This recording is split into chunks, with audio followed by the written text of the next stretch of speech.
여러분, 우리 부모님 세대가 평생을 바쳐 일구어온 소중한 자산, 그 한가운데에는 언제나 집이 자리하고 있었죠.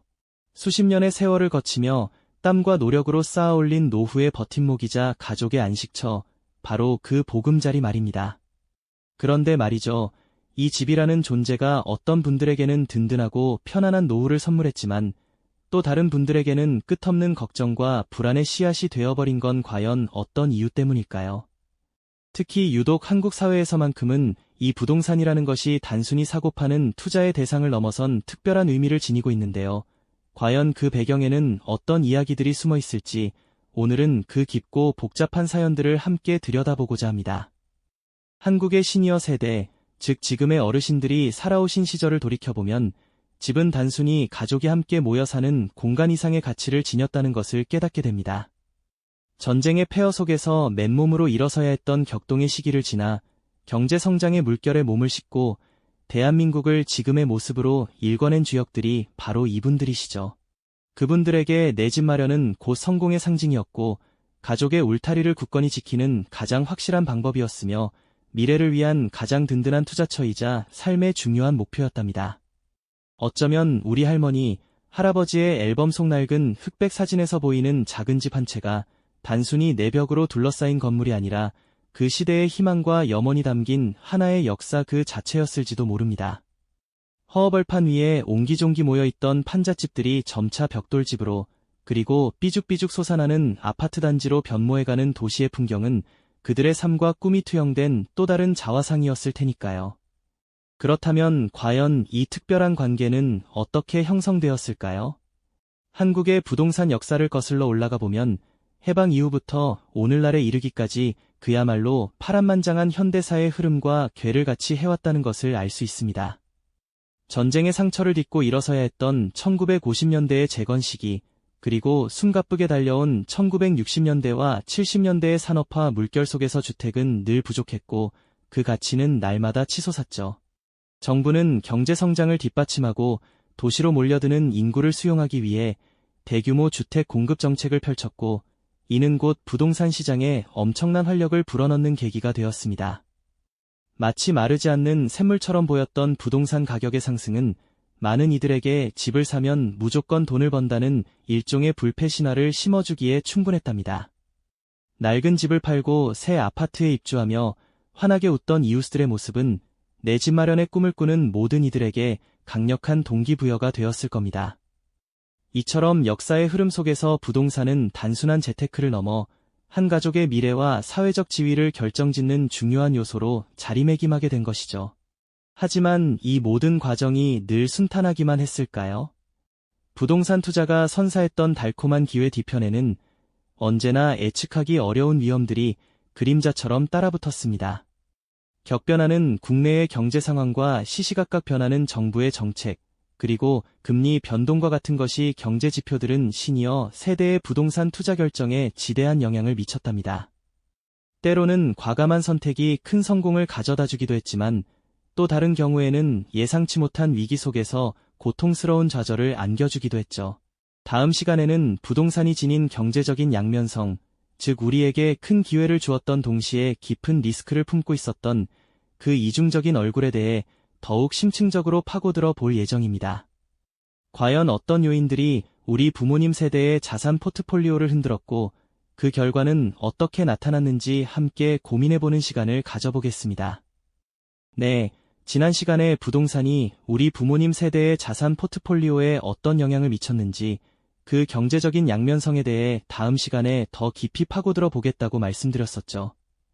오늘은 바로 그 이야기를 심층적으로 나눠보려 합니다. 부동산은 어떤 이들에게는 든든한 노후를 선물하는 황금알을 낳는 거위였지만 또 다른 이들에게는 끝없는 불안과 좌절을 안겨주는 거친 파도와도 같았죠. 이처럼 극명하게 엇갈린 결과는 단순히 개인의 현명함이나 운에 의해서만 결정된 것이 아니었습니다. 당시 한국 사회를 관통하던 다양한 것이 경제 지표들이 복합적으로 얽히면서 시니어 세대의 삶에 지대한 영향을 미쳤으니까요. 가파르게 오르내리던 금리는 마치 예측 불가능한 거친 파도처럼 시니어 세대의 부동산 자산에 거대한 영향을 주었죠. 안정적인 노후를 위해 주택을 담보로 대출을 받아 투자했거나 혹은 자녀의 보금자리를 마련해주기 위해 무리하게 대출을 받았던 분들에게는 금리 인상이 그야말로 가슴 철렁한 소식이었을 겁니다. 매달 내야 하는 이자 부담이 눈덩이처럼 불어나면서 애써 마련한 보금자리가 오히려 재정적 불안의 근원이 되는 안타까운 상황도 적지 않았으니까요. 반대로 금리가 낮아졌을 때는 잠시 숨통이 트이는 듯했지만 그 또한 언제 다시 오를지 모르는 불안감 속에서 완벽한 안도감을 주지는 못했답니다. 은행 상담 창구에서 한숨을 쉬며 대출이자 계산기를 들여다보던 많은 분의 모습이 지금도 생생하게 떠오르네요. 정부의 대출 규제와 세금 정책 또한 부동산 시장의 흐름을 좌우하는 중요한 변수였죠. 갑작스러운 대출한도 축소나 이자율 조정은 이미 대출을 받은 분들에게는 추가 자금 확보를 어렵게 만들었고, 새로운 투자를 계획하던 분들에게는 아예 진입 장벽으로 작용했습니다. 보유세 인상이나 양도세 강화와 같은 세금 정책은 부동산을 팔아 현금화하려던 분들의 수익률을 예상보다 훨씬 낮추거나 심지어는 매매 자체를 포기하게 만들기도 했죠. 세금 고지서를 받아들고 한숨 쉬던 많은 시니어의 모습은 당시의 경제적 긴장감을 고스란히 보여주는 듯합니다. 이러한 정책 변화는 단순히 경제적 숫자를 넘어 노후 계획의 근간을 흔들고 심리적 불안감을 증폭시키는 요인으로 작용했답니다. 또한 지역별 부동산 시장의 양극화는 시니어 세대의 자산 포트폴리오에 극명한 명암을 드리웠습니다. 어떤 지역은 개발 호재와 함께 집값이 천정부지로 치솟아 큰 부를 안겨주었지만, 또 다른 지역은 인구 감소와 노후화로 인해 좀처럼 활기를 찾지 못하고 자산 가치가 정체되거나 하락하는 경우도 많았죠. 같은 시기에 투자했더라도 어느 지역에 발을 들였느냐에 따라 은퇴 후의 삶이 완전히 달라지는 상황이 펼쳐진 겁니다. 재개발이 확정된 지역에서 환호하는 이웃들과 반대로 개발에서 소외되어 좌절하는 이웃들의 엇갈린 표정 속에서 우리는 부동산이 가진 잔인한 현실을 목격할 수 있었습니다. 여기에 영끌과 비투 문화가 시니어 세대에까지 번지면서 그 결과는 더욱 복잡한 양상으로 나타났습니다. 영혼까지 끌어모아 대출을 받고 빚을 내서 투자하는 젊은 세대의 모습은 부동산 불패 신화를 믿던 시니어 세대에게도 영향을 미쳤죠. 자녀에게 더 좋은 환경을 물려주고 싶거나 뒤늦게라도 자산 증식의 기회를 잡으려는 마음으로 무리한 투자를 감행하는 경우가 적지 않았습니다.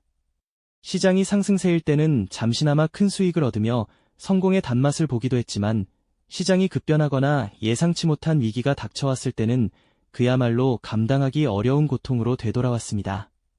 평생 모은 노후 자산을 한순간에 잃거나 갚지 못할 빚더미에 앉게 되는 비극적인 상황도 발생했으니까요.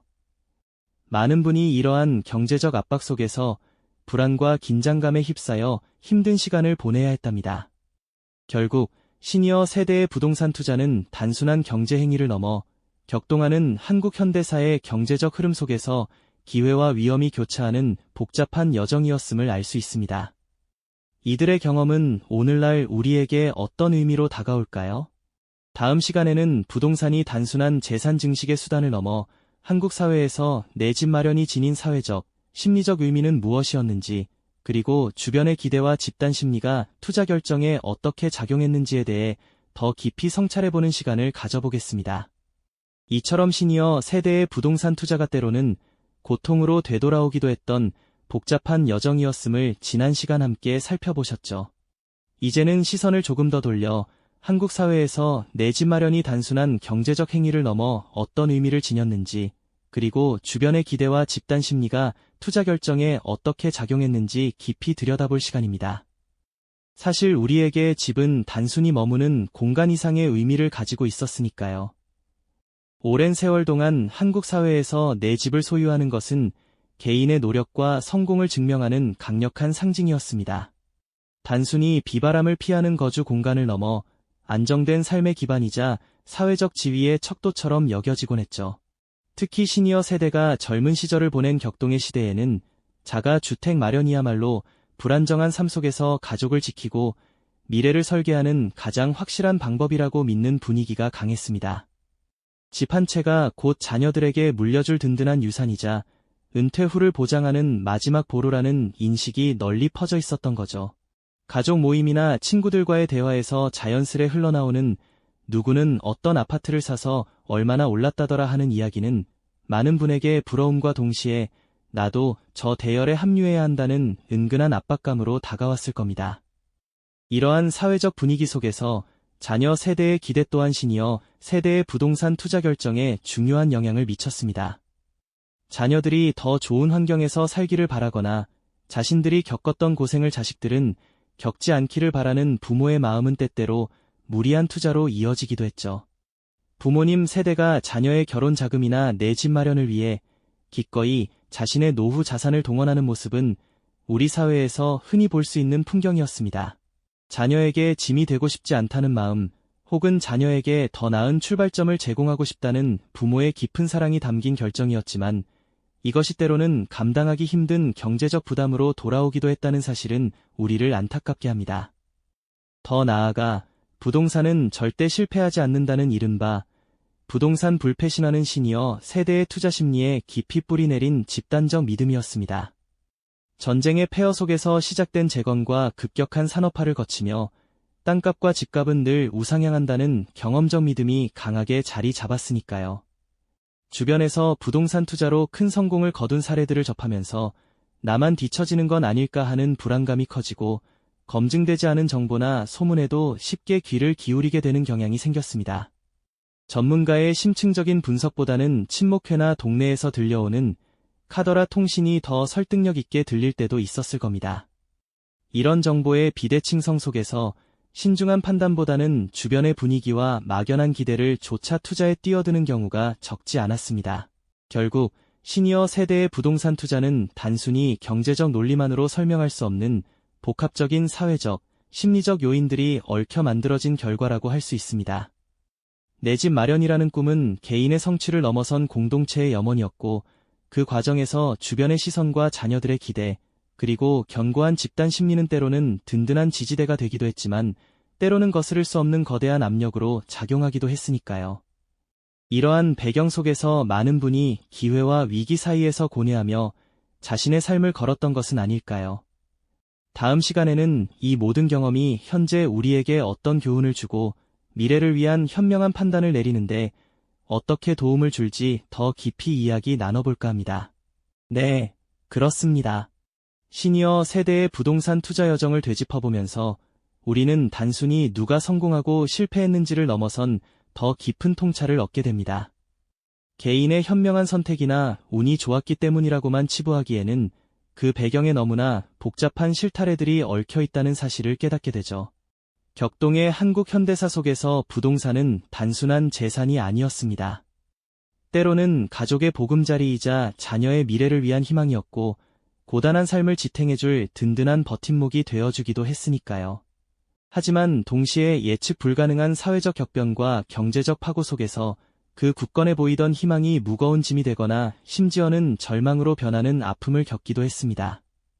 이 모든 것이 우리 시니어 세대의 현실이었죠. 이처럼 시니어 세대가 부동산을 통해 겪었던 성공과 실패의 경험은 단순히 개인의 재테크 기록이 아니라 우리 사회 전체의 거대한 자화상이라고 할 수 있습니다. 전쟁의 폐허 위에서 모든 것을 새로 쌓아 올려야 했던 시대적 아픔, 급격한 산업화가 가져온 도시화의 물결, 그리고 외환위기나 글로벌 금융위기 같은 예측 불가능한 경제 위기까지 이 모든 거대한 흐름 속에서 부동산은 늘 우리 삶의 중심에 있었죠. 정부 정책의 변화와 금리 변동, 대출 규제 같은 경제적 요인들은 물론 내 집 마련을 향한 공동체의 염원, 주변의 성공 사례가 주는 압박감, 그리고 부동산 불패 신화 같은 집단 심리까지 이 모든 것이 복합적으로 얽혀 시니어 세대의 투자 판단에 지대한 영향을 미쳤다는 것을 우리는 분명히 보았습니다. 그렇다면 이 모든 경험들이 지금 우리에게 던지는 메시지는 무엇일까요? 과거의 사례들을 통해 미래를 위한 현명한 판단의 지혜를 얻을 수 있을까요? 부동산 투자의 성공과 실패는 결코 단순한 흑백 논리로 나눌 수 없다는 점을 먼저 이해해야 할 것입니다. 당시의 시대적 배경과 개인의 상황, 그리고 사회 전체의 분위기가 복합적으로 작용한 결과였으니까요. 마치 거대한 바다에서 항해하는 배처럼 거친 파도를 헤치고 나아갈 때 개인의 역량도 중요하지만 바람의 방향이나 조류의 흐름 같은 외부 환경 또한 결정적인 영향을 미친다는 점을 우리는 간과할 수 없을 겁니다.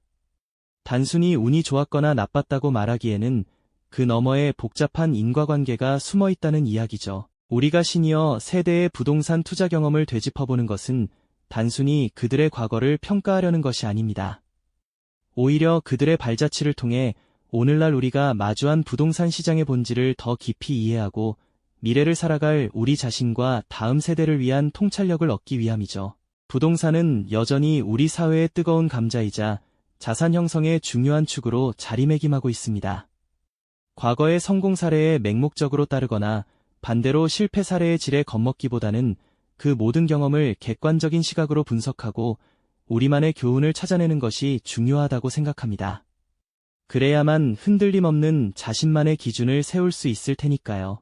이처럼 시니어 세대의 부동산 경험은 단순히 과거의 이야기가 아니라 현재 우리 사회를 관통하는 핵심 문제이자 미래 세대의 자산 형성에도 깊은 영향을 미치는 중요한 교훈을 담고 있습니다. 부동산을 바라보는 우리의 시야를 단순히 돈벌이 수단이 아닌 개인의 삶과 사회 전체의 흐름을 이해하는 복합적인 관점으로 넓힐 때 비로소 우리는 더 현명한 판단을 내릴 수 있는 지혜를 얻을 수 있을 겁니다. 부동산 투자의 본질과 그 이면에 숨겨진 인간의 욕망, 그리고 거대한 사회의 흐름을 이해하는 것, 이것이야말로 우리가 이 긴 여정 속에서 얻어야 할 가장 소중한 가치가 아닐까요? 깊이 숙고할 여지를 남기며 오늘 이야기는 여기서 마무리할까 합니다. 이 영상이 도움이 되셨다면 좋아요와 구독 부탁드립니다. 여러분의 응원이 제게 큰 힘이 됩니다. 다음 영상에서도 더 유용한 정보를 공유하겠습니다. 감사합니다.